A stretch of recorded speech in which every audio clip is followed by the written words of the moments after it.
Welcome to World Ocean Radio. I'm Peter Neill, founder of the World Ocean Observatory.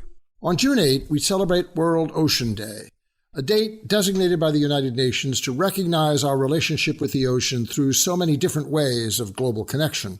Around the world, events will take place to highlight the value of ocean resources. There will be maritime festivals and beach cleanups, school projects, and environmental presentations the world over. What was once a bright idea is now an international event that for one brief moment focuses some part of ephemeral world interest on the ocean and its benefit for all mankind.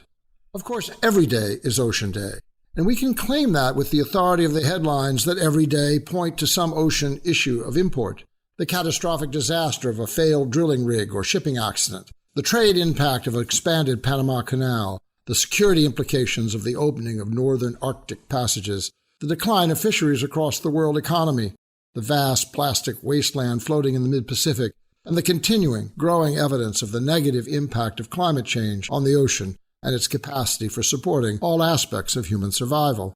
What is Ocean Day meant to do? If all concerned with ocean issues were to shout at once, there would be a compelling noise, enough to let us know that others around the world also care, enough to give us confidence that our whole is greater by the sum of our individual voices, and perhaps enough to penetrate the consciousness of a political structure that for the most part continues to ignore ocean issues. Sadly, if we hear anything at all, it is either the silence of indifference, or the shrill pitch of denial, or occasionally the clear voice of science and reality, there, but apparently not yet loud enough to make the necessary difference for the deciders. What does it take for the will of the people to coalesce around a single issue, to be informed and changed into a voice for change, and to counter the lassitude and cynicism? The analogy that occurs, of course, is the ocean itself, believed to be infinite in its capacity to dissolve the toxins, absorb the oil, sequester the CO2, cleanse the waste, heal itself along with the poisons of others. Cleaning the beaches on Ocean Day is a reminder of what the ocean cannot assimilate: polynets and fishing lines, plastic bags and containers, and congealed residue of too much oil spilled or chemicals deposited, and disrupted lives of so many worldwide who have for generations made their living from the sea. This detritus, both natural and social, is ample evidence that the ocean has reached its limit, and that, if we continue to despoil it, we risk a vast, irretrievable loss. When we stand by the sea, or when we imagine it in our minds, we perceive nature in the reality of its movement, shifting light, and sense of life. When we study the ocean, we understand its contribution to our health and well-being through water, food, energy, and economic, cultural, and spiritual connection. Why would we put such a valuable thing at risk? Why would we subvert a national policy to protect it? Why would we ignore a system of governance and law for the sea to manage it? Why, deliberately, through acts of commission and omission, would we allow such a vital thing to be compromised, poisoned, and killed?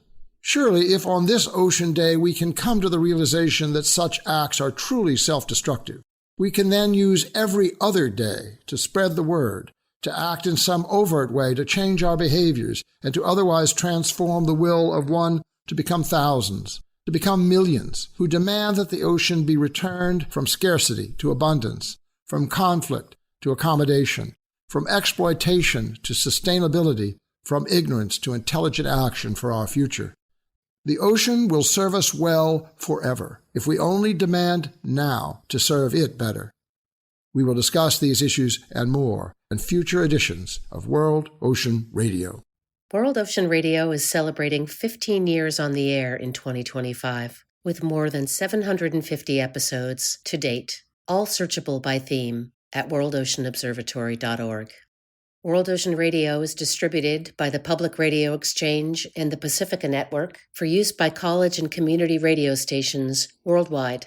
Find us wherever you listen to podcasts, at the WERU archive, and at worldoceanobservatory.org. Thanks for listening.